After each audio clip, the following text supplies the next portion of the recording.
Hello and welcome back to the channel. Today we're going to be talking about a key construct, a key concept in psychology, that is memory, and asking a important question. What exactly is a memory? And going down that hole, how robust is a memory? Is it an exact snapshot of events that occurred that is re-remembered like for like? Or is it something that is pieced together from various bits of information and reconstructed?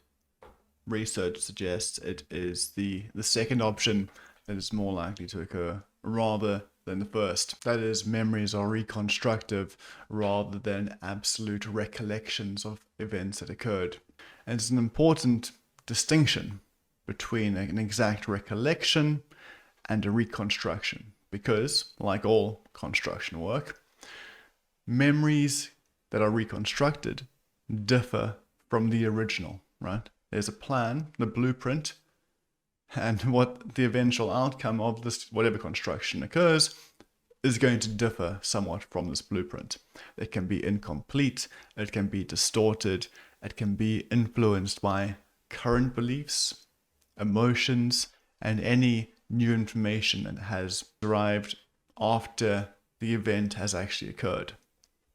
So, one of the most prolific, important researchers of memory, especially the reliability of memory, is Elizabeth Loftus. Loftus experiments. Many different experiments. Today's video is going to cover just one. She's a renowned cognitive psychologist focused on work on the reliability of eyewitness testimony and essentially the malleability of human memory. So this is the first of what's hopefully going to be a few videos covering various different experiments. No need to lump them all into one video. That's what I'm thinking. Anyway, this one is called the Lost in the Mall experiment, and this was done by Loftus and a colleague called Pickrell in 1995.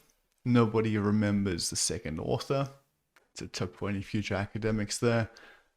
Be the first author if you can. So, essentially, this Lost in the Mall. Oh, I forgot to mention that my claim to fame, and it is a very tenuous claim, is that I was in a Teams call. This was during COVID some time ago, and it was this sort of retirement Teams call for one of the professors. And guess who pops on the call to send her farewells and regards? None other than Elizabeth Loftus herself. She didn't realize I existed, but I was there, and I'll claim that. Anyway, back to the story. Lost in the Mall experiment. Essentially, it's asking the question, can your brain create memories of things that never happened? For instance, like, as you might suggest, being lost in the mall as a kid. You're scared, you're alone, and then you're rescued by a kind stranger. It feels vivid, it's full of emotion, and it seems real. But what if that memory, that feels very real, is completely made up? And that is exactly what Elizabeth Loftus and Jacqueline Pickrell set out to test in a very famous psychological experiment. So let's dive into the Lost in the Mall study. By the 1990s, Loftus was already well known for her work on how memories can be distorted, and perhaps we will go back in time and explore some of them. But at this point in time, she wanted to go further.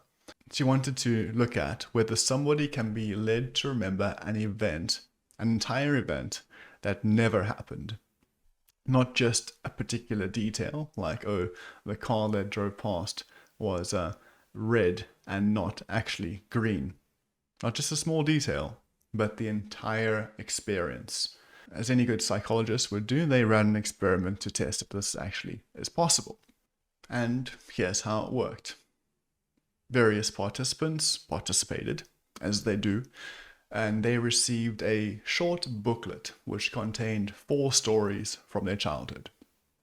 3 of these stories were true, and these events were provided by their families, so it was very relatable and identifiable. But 1 of the 4 stories was a complete fabrication. It was fake. It didn't happen, right?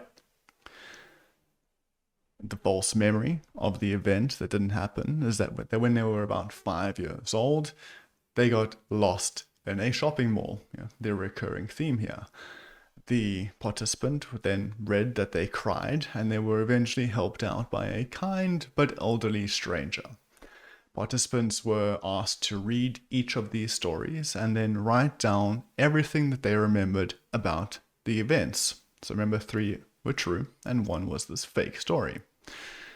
They were interviewed twice over the next 2 weeks. Some of the participants straight up said, I don't remember this occurring. I don't remember it. I remember these other 3 things, but I don't remember this lost in the mall with a kind elderly stranger, etc., etc. Didn't happen, or at least I don't remember it. But, and there wouldn't be a video worth reporting if there wasn't a but the twist is that around 25% of the participants started to remember details.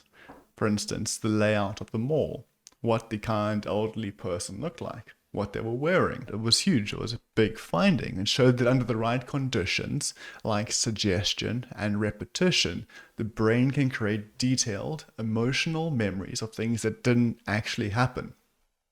The participants weren't lying. They weren't just imagining things. It was a genuine memory, a genuine false memory, but it was a genuine memory. Because remember, a memory is just various bits of cognitive processes coming together to form this reconstruction of an event. And whether that event happened or not is besides the point. The study has major implications, particularly in legal settings where eyewitness testimony or repressed memory comes into play. And there's a whole big thing about repressed memory. So if you want more information about that, let me know in the comments, and I'll do some research, make a video on it. It also raised ethical questions related to that point I just made about how easy it might be to manipulate somebody's memory, whether it was an intentional act or not. So, what's the takeaway? Memory isn't like a video camera. It's not an exact capture of what occurred. It's more like a bit of patchwork quilt, a bit of this, a bit of emotion, a bit of detail, a bit of, information that was received before and after the fact, and that's all brought together in this sort of thing that we call a memory. It's not an exact recording, right? And it's not the first case where memory has been unreliable. It's an interesting example of how it can be, fake memory can be created, but it's not the first instance. Let's Google the Innocence Project. It'll blow your mind.